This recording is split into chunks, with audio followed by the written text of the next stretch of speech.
One story 12 আদিপুস্তক ২৭ থেকে ৩৫ অধ্যায়ে দৃষ্টিপাত করা হয়েছে। যাকব দ্বিতীয় অংশ। যাকব, যিনি মায়ের গর্ভে থাকাকালীনই ঈশ্বরের দ্বারা মনোনীত ও পৃথকীকৃত হয়েছিলেন, তিনি তার পিতার সেই আকাঙ্ক্ষিত আশীর্বাদ পাওয়ার জন্য তার ভাই এবং পিতাকে প্রতারিত করেছিলেন, এবং সেই আশীর্বাদের কারণে তিনি ফেরারি হয়েছিলেন এবং বৈথেলে ঈশ্বরের সঙ্গে তার সাক্ষাৎ হয়েছিল। কিন্তু যেহেতু তিনি তখনও তার জীবনে ঈশ্বরকে চিনতে এবং স্বীকার করতে পারেননি, সেহেতু তিনি ভুলেই গিয়েছিলেন তার কি কর্তব্য, কি তার করা উচিত এবং প্রকৃত তার স্থানই কোথায়। তার পরিবর্তে তিনি তার মামা লাবনের বাড়িতে তার প্রেয়সী রাহেলের সঙ্গে সুখের দিন যাপন করছিলেন। অবশেষে তার জীবন ও পরিস্থিতি, যা তার পিতার আশীর্বাদের দ্বারা পরিপূর্ণ ও সমৃদ্ধ হওয়ার কথা ছিল, ঈশ্বরের হস্তক্ষেপে তার সমস্ত দিক থেকে ক্রমশ কঠিন হয়ে উঠল। অবশেষে তিনি তার মামা এবং শ্বশুর লাবনের বাড়ি ছেড়ে চলে গেলেন। আসলে বলা যায় তিনি এক প্রকার পালিয়ে গেলেন। তোমার পূর্বপুরুষদের দেশে ফিরে যাও। আমরা দেখি ঈশ্বর শুধুমাত্র কনান দেশের উপর জোর দেন। তিনি এটি অব্রাহামের কাছে, ইসহাকের এবং যাকবের কাছেও পুনরাবৃত্তি করেন। বাইবেল বলে, আর সদাপ্রভু যাকবকে কহিলেন, তুমি আপন পৈতৃক দেশে জ্ঞাতিদের নিকটে ফিরিয়া যাও, আমি তোমার সহবর্তী হইব। আদিপুস্তক ৩১ অধ্যায় ৩ পদ। ঈশ্বর তার লোকেদের কেন কনান দেশে নিয়ে যেতে চেয়েছিলেন তা আমরা ওয়ান স্টোরির পরবর্তী পর্যায়ে যিহোশুয়ার পুস্তকে বিস্তারিত আলোচনা করব। যাকব লেয়া এবং রাহেলকে ডাকলেন এবং তার শ্বশুর লাবনের কারণে তার যে কঠিন সময় উপস্থিত হয়েছে সেই সম্পর্কে অভিযোগ করলেন। আদিপুস্তক ৩১ অধ্যায় ৪ থেকে ১৩ পদ। এবং তিনি তাদের জানালেন যে ঈশ্বর বলেছেন, যে স্থানে তুমি স্তম্ভের অভিষেক ও আমার নিকটে মানত করিয়াছ, সেই বৈথেলের ঈশ্বর আমি। এখন ওঠো, এই দেশ ত্যাগ করিয়া আপন জন্মভূমিতে ফিরিয়া যাও। আদিপুস্তক ৩১ অধ্যায় ১৩ পদ। তখন লেয়া এবং রাহেলের সম্মতিতে তিনি লাবনের বাড়ি ছেড়ে চলে যান। আদিপুস্তক ৩১ অধ্যায় ১৪ থেকে ২০ পদ। এখানে লক্ষ্য করার মতো বিষয় হলো যে, যতটা না যাকব ঈশ্বরের বাক্য পালন করে লাবনের বাড়ি ছেড়ে বেরিয়ে এসেছিল, তার থেকেও বেশি ঈশ্বর তাকে বের করে নিয়ে এসেছিল, কারণ তার কাছে লাবনের বাড়ি ছেড়ে চলে আসা ছাড়া আর অন্য কোনো পথ খোলা ছিল না। ঘরে বাইরে যাকবের পরিবেশ পরিস্থিতি এতটাই কঠিন হয়ে উঠেছিল যে তাকে বেরিয়ে আসতেই হতো। কিন্তু চলো বৈথেলে ফিরে যাই, এই মনোভাব কিন্তু তখনও যাকবের ছিল না। বৈথেলে ফেরার পথে কিছুটা নিজের কারণে আর কিছুটা অন্য এক কারণে এখন যাকব বৈথেলে ফিরে চলেছে। কিন্তু এই ফিরে যাওয়াটা তার কাছে খুব সহজ নয়, কারণ যাকব তখনও তার হৃদয় সমর্পণ করেননি এবং বৈথেলে পৌঁছতে যাকবকে অবশ্যই বেশ কিছু পর্বত অতিক্রম করতে হবে। একদিকে লাবন তাকে পিছন থেকে অনুসরণ করে আসছে, অন্যদিকে সামনে অপেক্ষা করছে তার ভাই এসো, যার হুমকির সামনে এসে তাকে পড়তে হবে। এমনকি ঈশ্বরের ইচ্ছে অনুযায়ী তাকে সিকিমের মধ্যে দিয়ে যেতে হবে। তবে অবশ্যই ঈশ্বর তার স্বর্গদূত দ্বারা পথে তাদের রক্ষা করবেন। লাবনের অনুসরণ।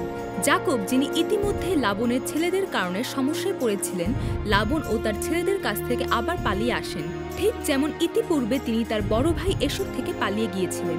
এবার কিন্তু তিনি একা নন, তার ৪ স্ত্রী, ১১ ছেলে ও ১ মেয়ে রয়েছে তার সঙ্গে। এবং তাদের পালানোর ৩ দিন পর লাবন সে বিষয়ে জানতে পারলেন এবং ৭ দিন ধরে তিনি তাদের অনুসরণ করে গেলেন এবং যাকবের দলকে ধরে ফেলেন। আদিপুস্তক ৩১ অধ্যায় ২১ থেকে ২৩ পদ। যাকবের হয়তো অনেক কিছুই বলার ছিল, কিন্তু লাবনের মনে হয়েছিল শুধু যাকবই নয়, বরং তার ২ মেয়েও তার সঙ্গে বিশ্বাসঘাতকতা করেছেন। কিন্তু ঈশ্বর, যিনি এতদিন অব্রাহাম, ইসহাক ও যাকবকে রক্ষা করে এসেছেন, তিনি আবার মধ্যস্থতা করলেন। লাবন যাকবের কাছে উপস্থিত হওয়ার আগেই ঈশ্বর স্বপ্নে লাবনকে বলেছিলেন, সাবধান, যাকবকে ভালো বা মন্দ কোনো কথাই তুমি বলবে না। আদিপুস্তক ৩১ অধ্যায় ২৪ এবং ২৯ পদ। লাবন তার অনুশোচনা ব্যক্ত করেছিলেন, কিন্তু তা ছিল শুধুমাত্র তার গৃহের প্রতিমা দ্রাবিমের জন্য। পরে যাকবের অভিযোগ শোনার পর তিনি যাকবের সাথে একটি চুক্তি করেন এবং ফিরে যান। আদিপুস্তক ৩১ অধ্যায় ২৫ থেকে ৫৫ পদ। যখন ঈশ্বর তার সন্তানদের রক্ষা করেন, তখন এই জগতের অধিপতি এবং শয়তান ঈশ্বরের সন্তানদের কোনো ক্ষতি করতে পারে না। এবং যাকব বৈথেলে ফেরার পথে যাত্রায় একটি ছোট পাহাড় অতিক্রম করলেন, এসোর সাথে দেখা করার জন্য প্রস্তুত। যাকব কোনো বিশেষ ব্যক্তি নয়। যাকবের ধূর্ততা, প্রতারণা, অজ্ঞতা এবং এ জগতে বেঁচে থাকার জন্য বেছে নেওয়ার উপায়, এ সবকিছুই যেন আমাদের জীবনের টুকরো টুকরো ছবি। যাকব যত বৈথেলের নিকটবর্তী হচ্ছিলেন তার নিজের শহর এবং সেই জায়গা যেখানে তিনি ঈশ্বরের কাছে প্রতিজ্ঞা করেছিলেন, তত তার ভাই এসোকে স্বাগত জানাতে প্রস্তুত হচ্ছিলেন, কারণ সে তার ভাইকে ভয় পেত। প্রথমত সে তার ভাই এসোর মানসিকতা এবং মনের অবস্থা জানার তদন্ত করার জন্য গুপ্তচরদের পাঠায় এবং এসোর সাথে সাক্ষাতে যেন তারা নম্র এবং এবং মুখে মধুর মতো করে কথা বলেন এবং যাকব এশোর কাছে বলে পাঠান, আমি আমার প্রভুর অনুগ্রহ পেতে চাই। যাই হোক, যে সংবাদটি ফিরে এসেছিল তা হতাশার খবর ছিল যে এশো সেই জায়গায় 400 জন লোক নিয়ে অপেক্ষায় ছিলেন। আদিপুস্তক 32 অধ্যায় 3 থেকে 6 পদ। দ্বিতীয়ত, এশো এসেছেন শুনে যাকব তার সঙ্গী ও পশুদের দুটি দলে বিভক্ত করেন। এটি এমন ছিল যে এশো যদি একটি দলে আঘাত করে বাকি দলটি পালিয়ে যায়। তৃতীয়ত, তিনি ঈশ্বরের কাছে প্রার্থনা করেন যাকে তিনি আগে কখনো অনুসন্ধান করেননি। আদিপুস্তক 32 অধ্যায় 9 থেকে 12 পদ। এক কথায় তিনি প্রার্থনা করেছিলেন, হে ঈশ্বর, আমার পিতামহের ঈশ্বর এবং আমার পিতার ঈশ্বর, আপনি বলেছিলেন যে আমি যদি এই দেশে ফিরে আসি তবে আমি ধন্য হব এবং অবশ্যই আপনি আমাকে এখন পর্যন্ত প্রচুর দিয়েছেন, কিন্তু এশোর হাত থেকে বাঁচাতে আমার এ প্রার্থনা। ঈশ্বর নিশ্চয়ই আমাকে বলেছেন যে তিনি অবশ্যই আমাকে সমৃদ্ধ করবেন এবং আমার বংশধরদের সমুদ্রের বালির মতো করে দেবেন, যা গণনা করা যায় না। আমরা দেখতে পাচ্ছি যে এই প্রার্থনাটি অত্যন্ত আত্মকেন্দ্রিক, নির্দোষ এবং শিশুসুলভ। যাই হোক, প্রার্থনা করার পরেও যাকব তার ভাই এশোর মনের অবস্থা আর পরিস্থিতি সমাধান করার জন্য উপহার নিয়ে আসে। একটি ছোট উপহার নয়, যাকব গত 20 বছরে কঠোর পরিশ্রমের মাধ্যমে যে সম্পদ সংগ্রহ করেছেন তা থেকে তিনি উপহারের ভাগ করেছেন, যার সম্পর্কে তিনি বলেছিলেন, আমি দিবাতে উত্তাপের ও রাত্রিতে শীতের গ্রাসে পতিত হইতাম, নিদ্রা আমার চক্ষু হইতে দূরে পলায়ন করিত। আদিপুস্তক 31 অধ্যায় 40 পদ। তারপর উপহারগুলিকে 3টি দলে ভাগ করেন কৌশলগতভাবে দূরত্বে এবং যাকবের দলের আগে তা এশোকে পাঠান। তিনি এশোকে উপহার দেওয়ার জন্য বার্তাও পাঠান। আদিপুস্তক 32 অধ্যায় 13 থেকে 20 পদ। যাই হোক, যাকব তখনও স্বস্তি পাননি, তাই রাত কাটানোর পর তিনি তার স্ত্রী, পুত্র এবং সম্পত্তিকে যব্বক নদীর উপারে পাঠান এবং তিনি একাই রয়ে যান তার ভাইকে মোকাবেলা করতে। আদিপুস্তক 32 অধ্যায় 21 থেকে 24 পদ। তাকে তখনও অনেক দূরে যেতে হবে, কিন্তু তিনি এখন বৈথেলে ঈশ্বরের কাছে মানত করার সময় যেমন ছিলেন ঠিক তেমনই একাই পড়ে আছেন। তাকে এখন ঈশ্বরের সাথেই আলোচনা করতে হবে। এই হলো যাকব। যাকব একা থাকে এবং সারা রাত কারোর সাথে মল্লযুদ্ধ করেন। এটি প্রকাশ করে সেই সময়টি তার জন্য কত কঠিন এবং হৃদয় বিদারক ছিল। ঈশ্বরের প্রতিনিধিত্ব করা স্বর্গদূত একজন মানুষ যাকবকে পরাস্ত করতে পারে না। ঈশ্বর তার সন্তানদের জোর করেন না যাকে তিনি ভালোবাসেন। এটা শক্তি বা শক্তির অভাবের কারণে নয়, প্রেমের কারণে। অবশ্যই এটি শেষ পর্যন্ত ঈশ্বরের ইচ্ছা দ্বারাই সম্পন্ন হবে, তবে পরিস্থিতি দেখলে মনে হবে এটি অপরিণত শিশুদের মতো যে তারা যা চায় তা পাবে এমন মনে হয়। তারপর স্বর্গদূত যাকবের উরুতে আঘাত করে। যাকবের শরীরের কেন্দ্রীয় বিন্দুতে আঘাত করা হয়েছিল। অন্য কথায় এটি যাকবের আত্মকেন্দ্রিকতাকে আঘাত করা হয়েছে যা যাকব ধরে রেখেছিল। স্বর্গদূত তখন যাকবকে জিজ্ঞাসা করেন, যিনি তাকে আশীর্বাদ করতে চান তার নাম কি? সেই একই যাকব যিনি বলেছিলেন আমি এশো যখন তার পিতা ইসহাক তাকে জিজ্ঞাসা করেছিলেন তুমি কে।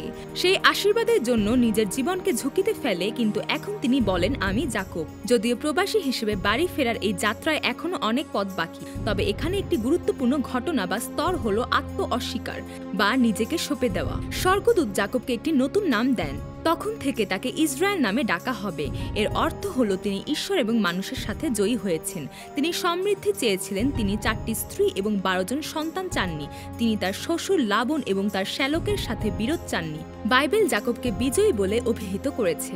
নিজের ত্রুটি বিচ্যুতিকে চিনতে পারাটাই জয়। এবং এখন যাকব যখন এশোর আশীর্বাদ নয় বরং তার নিজের নামে স্বর্গদূতের কাছ থেকে আশীর্বাদ পান। আদিপুস্তক 32 অধ্যায় 29 পদ। এশোর আতিথেয়তা। এশো যে 400 জনকে নিয়ে এসেছিল তারা ছিল ঈশ্বরের দ্বারা ব্যবহৃত জিনিসপত্র, যার দ্বারা যাকবকে পৃথিবী থেকে উদ্ধার করা হবে।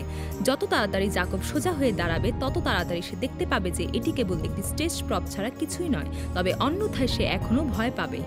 এটি সেই অব্রাহামের নাটকীয় আহ্বানের মতো যখন মেসোপটেমিয়ার প্রাচুর্যের দেশ ছেড়ে হারুনের মধ্য দিয়ে যেতে হতো, কিন্তু তিনি মিশরে গিয়েছিলেন এবং ফরৌন এবং তার দাসদের ভয় পেয়েছিলেন। এটা যেন ইসহাক যে তার পিতা অব্রাহামের পোড়ানো নৈবেদ্য হয়ে উঠেছেন এবং ঈশ্বরের বাধ্য হয়ে মিশরে যাচ্ছেন না, কিন্তু তার স্ত্রী রেবেকাকে গোরারের রাজার ভয়ে বোন বলে অন্যদের সাথে প্রতারণা করেছেন তা। আর যদিও যাকব নাম বদলেছে, কিন্তু সে এখনো তার ভাইকে ভয় পায়। যাকব যখন তার ভাই এশো এবং তার 400 জন লোককে দেখেন তখন তিনি তার লোকদের এবং সম্পত্তিকে আবার 3টি দলে বিভক্ত করেন। দাসী মেয়েরা এবং তাদের সন্তানেরা প্রথম সারিতে, লেয়া এবং তার সন্তানেরা পরে, এবং সবশেষে সবচেয়ে প্রিয় স্ত্রী রাহেল এবং তার ছেলে জোসেফ পিছনে। এবং এইভাবে যাকব এশোর সাথে দেখা করেন। তারপর তিনি এশোকে 7 বার প্রণাম করেন। আদিপুস্তক 33 অধ্যায় 1 থেকে 3 পদ।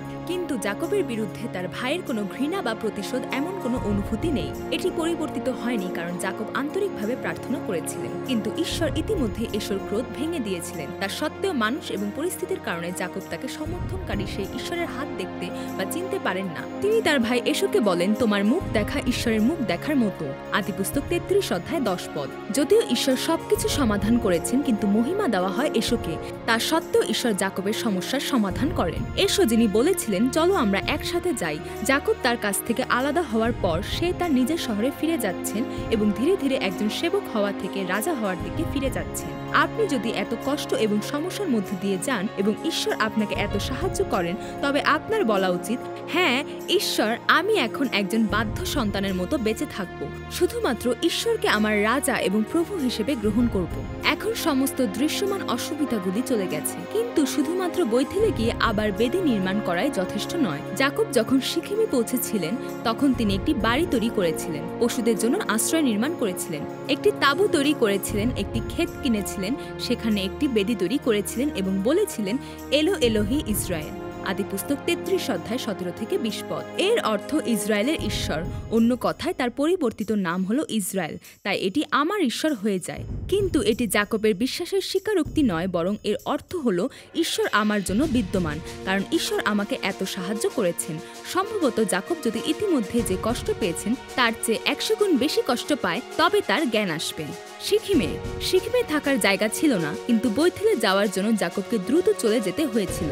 যাই হোক, যখন লাবন ও তার ছেলেদের হুমকি এবং তার ভাই এশোয়ের প্রতি ভয় আর তার 400 জন চলে যায়, তখন জাকব তার উতলা হৃদয় শান্ত করেন এবং সিকিমে বসতি স্থাপন করেন। যদিও ঈশ্বর সর্বদা তাকে বৈথেলে ডেকেছিলেন এবং তাকে সিকিমে থাকতে বলেননি। আদিপুস্তক 31 অধ্যায় 13 পদ। এবং অবশেষে সিকিম শহরে তার একমাত্র কন্যা দিনা সিকিমের কন্যাদের দেখতে বেরিয়েছিলেন, যিনি দেশটির প্রধান হামরের পুত্রদের একজন সিকিম, যার দ্বারা ধর্ষিত হয়েছিলেন, যার কাছ থেকে জাকব একটি ক্ষেত্র কিনেছিলেন। আদিপুস্তক 34 অধ্যায় 1 থেকে 2 পদ। ঘটনাটি জাকবের ছেলেদের ক্ষুব্ধ করে এবং তারা তাদের মিথ্যা বলে, যদি সমস্ত পুরুষের সুন্নত করা হয় এবং আমাদের মতো হয়, তাহলে আমরা একে অপরকে বিয়ে করব। আদিপুস্তক 34 অধ্যায় 15 থেকে 17 পদ। তাই তারা শহরের সমস্ত পুরুষদের তকছেদ করান। তারপর শিমিয়ন ও লেবি তলোয়ার নিয়ে ঢুকে পড়ল, যাতে সব লোককে মেরে দিনাকে ফিরিয়ে আনা যায়। জাকবের অন্য ছেলেরা শহর লুট করে এবং রক্ত দিয়ে শহরের প্রতিশোধ নেয়। জাকব একটি কঠিন শাস্তির সম্মুখীন হয়েছিল, কারণ তিনি এমন একটি জায়গায় ছিলেন যেখানে তার না থেকে চলে যাওয়া উচিত ছিল। আদিপুস্তক 34 অধ্যায় 40 পদ। আর এই অবধি জাকব আর সহ্য করতে পারলেন না। বৈথেলে যাও এবং একটি বেদি তৈরি করো। এই সময় ঈশ্বর আবির্ভূত এবং কথা বলেন। তিনি ধৈর্য সহকারে অপেক্ষা করছিলেন এবং জাকব শেষ পর্যন্ত ঈশ্বরের কাছে সম্পূর্ণরূপে আত্মসমর্পণ না করা পর্যন্ত জাকবের সাথে আবার কথা বলেননি। এটাই ঈশ্বরের উৎসাহ এবং ইচ্ছা। ঈশ্বর বললেন, পরে ঈশ্বর জাকবকে কহিলেন, তুমি উঠো, বৈথেলে গিয়া সে স্থানে বাস করো এবং তোমার ভ্রাতা এশোর সম্মুখ হইতে তোমার পলায়নকালে যে ঈশ্বর তোমাকে দর্শন দিয়াছিলেন তাহার উদ্দেশ্যে সেই স্থানে যজ্ঞবেদী নির্মাণ করো। আদিপুস্তক 35 অধ্যায় 1 পদ। জাকব তার সাথে থাকা সবাইকে বিদেশি দেবতাদের ছাড়তে বলেন। রাহেল সহ অনেক লোক যারা ঈশ্বরের সেবা করেছিল, তাদেরও বিদেশি দেবদেবীর মূর্তি ছিল। এই ঘটনা আজকের এই দিনগুলি থেকে আলাদা নয়। জাকব তাদের নিজেদেরকে শুদ্ধ করতে বলেন। এর মানে স্নান করা এবং ধোয়া নয়, বরং এর অর্থ তাদের আধ্যাত্মিক বিশ্বাস পুনরুদ্ধার করা। তিনি আরও বলেন, তোমাদের পোশাক পরিবর্তন করো। তিনি আক্ষরিক অর্থে পোশাক পরিবর্তন করতে পারতেন, কিন্তু পোশাক জীবনকে উপস্থাপন করে, তাই এর অর্থ মূর্তি ত্যাগ করা, বিশ্বাস পুনরুদ্ধার করা এবং জীবন পরিবর্তন করা। আদিপুস্তক 35 অধ্যায় 2 পদ। এবং তারপর তিনি চিৎকার করে বললেন, আর আইসো আমরা উঠিয়া বৈথেলে যাই, যে ঈশ্বর আমার সংকটের দিনে আমাকে প্রার্থনার উত্তর দিয়েছিলেন এবং আমার গমন পথে সহবর্তী ছিলেন, তাহার উদ্দেশ্যে আমি সেই স্থানে এক যজ্ঞবেদী নির্মাণ করিব। আদিপুস্তক 35 অধ্যায় 3 পদ। ঈশ্বর সত্যি আশ্চর্যজনক এবং জাকব একটি দীর্ঘ কঠিন সময় অতিবাহিত করেছিলেন। অবশেষে তারা লুকিয়ে রাখা বিদেশি দেবতাদের এবং তাদের কানের দুল মূর্তির জন্য উপকরণ সিকিমে সমাধিস্থ করে এবং শহর ছেড়ে চলে যায়। আদিপুস্তক 35 অধ্যায় 6 পদ। সিদ্ধান্ত বলতে এটাই বোঝায় যে শুধুমাত্র কথা বলা নয়, বরং এটি পরিপূর্ণ সমাধিত করা। তারপর ঈশ্বর তাদের জন্য একটি মহাসড়ক নির্মাণ করেন। তিনি তাদের আশেপাশের শহরগুলিকে ভয়ে আঁকড়ে ধরেছিলেন, যাতে কেউ জাকব এবং তার পরিবার বা গোষ্ঠীকে কেউ স্পর্শ করতে না পারে, এবং এভাবে ঈশ্বর তার সন্তানদের পক্ষে থাকেন। অতীতে বেশ কয়েকবার পুনরাবৃত্তি হয়েছে এবং ভবিষ্যতেও তা দেখা যাবে। এবং অবশেষে জাকব বৈথেলে আসেন। এখানে জাকব একটি পরিবর্তন তৈরি করেন এবং ঈশ্বরের নাম ধরে ডাকেন। কিন্তু তিনি এল এলোহি ইসরায়েল, যার অর্থ আমার ঈশ্বর এবং আমার জন্য ঈশ্বরের পরিবর্তে এল বেথেল বা বেথেলের ঈশ্বর ডাকেন। জাকব সেই অবস্থান থেকে নেমে এসেছেন যেখানে তিনি ছিলেন। আদিপুস্তক 35 অধ্যায় 7 পদ। এবং অবশেষে তিনি ঈশ্বরের আশীর্বাদ পান। ঈশ্বর তাকে আশীর্বাদ করলেন এবং সঙ্গে সঙ্গে বললেন, তোমার নাম আর যাকব বলা হবে না, কিন্তু ইসরায়েল তোমার নাম হবে। যাকব পৃথিবীর আশীর্বাদ পেতে চাননি। ফেরার পথে তিনি তার বড় ভাই এশোকে জগতের অনেক কিছু দিয়েছিলেন এবং সমস্ত মূর্তি এবং সেগুলোর অলংকার কবর দিয়েছিলেন।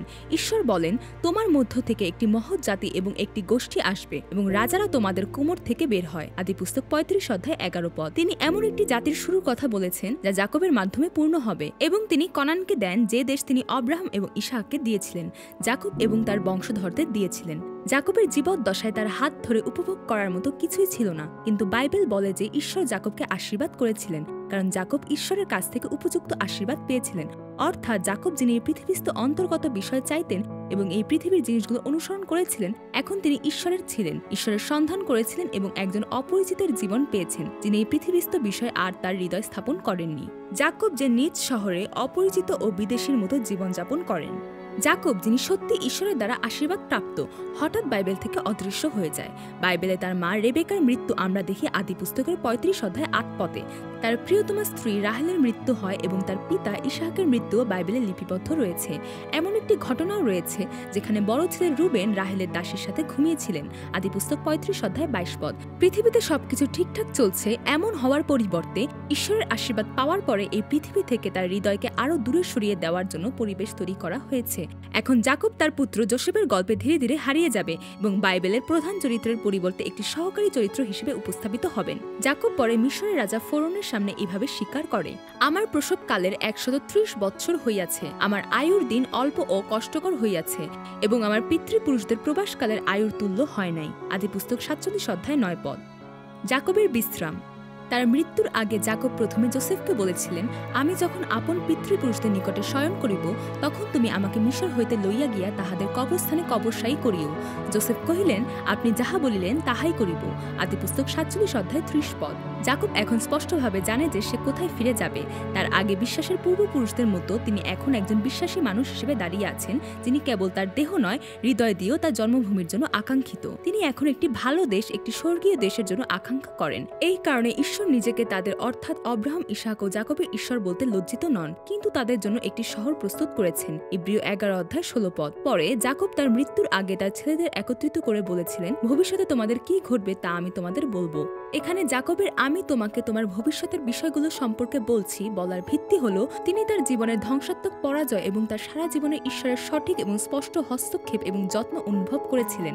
এর কারণ হলো 12টি ছেলের জন্ম দেওয়ার পরেও যাকব তাদের সাথে প্রায় 40 বছর বেঁচে ছিলেন এবং তাদের জীবন কেমন ছিল সে সম্পর্কে তিনি সবই জানতেন। পরিত্রাণ এবং আহ্বান ঈশ্বরের পূর্ণ অনুগ্রহে সম্পন্ন হয়, কিন্তু এই পৃথিবীতে একজন আশীর্বাদপূর্ণ ব্যক্তি হিসেবে, ঈশ্বরের একজন ব্যক্তি হিসেবে এবং ঈশ্বরের লোক হিসেবে বেঁচে থাকা আমাদের জীবনের ফলের উপর নির্ভর করে। যাকব সারা জীবন এটি প্রমাণ করেছেন। যাকব মারা যায়। বাইবেল বলে যে যাকব মারা গেছেন এবং তার লোকেদের কাছে ফিরে এসেছেন, তার পিতৃপুরুষদের কাছে, ঠিক যেমন আব্রাহাম মারা গেছেন এবং ইসাহাক মারা গেছেন। আদিপুস্তক 49:33 যাকব তার মায়ের গর্ভ থেকে বিচ্ছিন্ন হয়েছিলেন এবং তার মায়ের গর্ভে বিশ্বাস নিয়ে জন্মগ্রহণ করেছিলেন এবং শেষ পর্যন্ত সেই আশীর্বাদের কারণেই যাকবকে তার জীবনের কঠিন বছরগুলো কাটাতে হয়েছিল। যাই হোক, ঈশ্বর এখনও যাকবের মাধ্যমে আমাদের সাথে কথা বলছেন, যিনি অবশেষে এই পৃথিবীতে তার হৃদয় ছেড়ে দিয়েছেন এবং একটি অপরিচিত জীবনযাপন করেছেন এবং বিশ্রামের জন্য ঈশ্বরের আহ্বান পেয়েছেন।